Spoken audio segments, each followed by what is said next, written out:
इस news channel पर जो भी वक्ता ने कहा वो उसकी अपनी राय है जिसकी पुष्टि नहीं। बहुत सारे वक्ता ऑलरेडी हैं, हम लोग ऑर्गेनाइजर हैं, हम लोग तो इन्विटेशन दिए कि आप लोग आइए और बोलिए, लेकिन बहुत सारी बातें हो चुकी है, मैं रिपीट नहीं करना चाहता। एक मैं तुकबंदी बनाई है और वही पढ़ता हूँ, उसी से आप सिंबल समझ लेंगे। और ओम प्रकाश वाल्मीकि अगर आज होते तो क्या लिखे? ओम प्रकाश वाल्मीकि की एक चर्चित कविता है जो पार्लियामेंट में मनोज झा पढ़े थे, उस समय हंगामा हुआ था, लेकिन वो मेटाफर एक सिंबल है और ठाकुर का कुमार, और वो सब जातियों में कोई मानसिकता हो सकती है, इसका किसी जाति विशेष से लेना देना नहीं। तो वो मैं कविता पढ़ देता हूँ और उसके बाद बंदी पढ़, और हमें क्या करना है उसका सारांश उसी में रहेगा। चूल्हा मिट्टी का, मिट्टी तालाब, तालाब ठाकुर का, भूख रोटी की, रोटी बाजरे की, खेत ठाकुर का, बैल ठाकुर का, फल ठाकुर का, फल की मूठ पर हथेली अपनी, फसल ठाकुर की, कुआं ठाकुर का, पानी ठाकुर का, खेत खलिहान ठाकुर का, गली मोहल्ले ठाकुर के, फिर अपना क्या, गांव, शहर, देश। अगर आज ओम प्रकाश वाल्मीकि होते तो वो कहते, मुझे लगता है मैं उनका पाठक हूं, वो कहते पीएम गुजरात का और एचएम गुजरात का,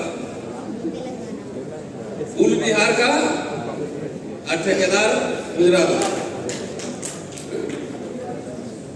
अंबानी गुजरात का, अडानी गुजरात का, नीरव गुजरात का, मेहुल गुजरात का, भेल देश का, डायरेक्टर गुजरात का, नीट पूरे देश का, और NTA national testing agency Gujarat का, यूपीएससी देश का चेयरमैन गुजरात का। अभी चेयरमैन ने रिजाइन किया, आपने देखा होगा। तो फिर अपना क्या, गांव, शहर, देश। इसमें एक चीज बाकी रही, उसमें मैंने ऐड किया, वो सड़क। सड़क भी अपना ही है, और कई एग्जाम्पल्स इसी सरकार में हम लोगों ने स्थापित किए हैं, चाहे वो एट्रोसिटीज का मसला हो, एससी एक्ट का मसला हो, रोस्टर का मसला हो, या किसानों का मसला हो, इसमें हमने सरकार को झुकाया है। तो मोदी साहब गांव, शहर, देश के अलावा सड़क भी है। लोहिया को कोट कर दे रहा हूं कि जब सड़कें सुनसान हो जाएगी तो संसद आवारा हो जाएगा। उधर अभी संसद आज से शुरू हो गया है, जन संसद में हम लोग बैठे हुए हैं, न सड़कें सुनसान होने देंगे और नेताजी लोग बैठे हुए इधर सांसद महोदय साहब, इनको बोलना पड़ेगा संसद में, सवाल तो उठेंगे। 3 महत्वपूर्ण मुद्दों पर लोकसभा का चुनाव लड़ा गया, संविधान, आरक्षण और जातीय जनगणना। अभी मत सोच लीजिएगा कि अगर इलेक्शन खत्म हो गया तो हम चुप रहने देंगे, इसीलिए रखा गया है आज का प्रोग्राम कि आपके कान में वहां गूंज जाए कि जब पार्लियामेंट में बहस हो तो जिस आरक्षण, जिस संविधान, जिस हिस्सेदारी, जिस जनगणना के नाम पर चुनाव लड़ा गया, वो मुद्दे संसद में गूंजे। मोदी साहब से बहुत डर लगता है। पहली बार संसद में आए थे, संसद के सामने माथा झुकाया था, संसद ही बदल दिया। इस बार संविधान में माथा सटाए हैं, बाबा साहब का मूर्ति जो है हट गई। तो मैं बार बार एक चीज कहता हूं कि कई बार संविधान खत्म करने की घोषणा नहीं की जाएगी।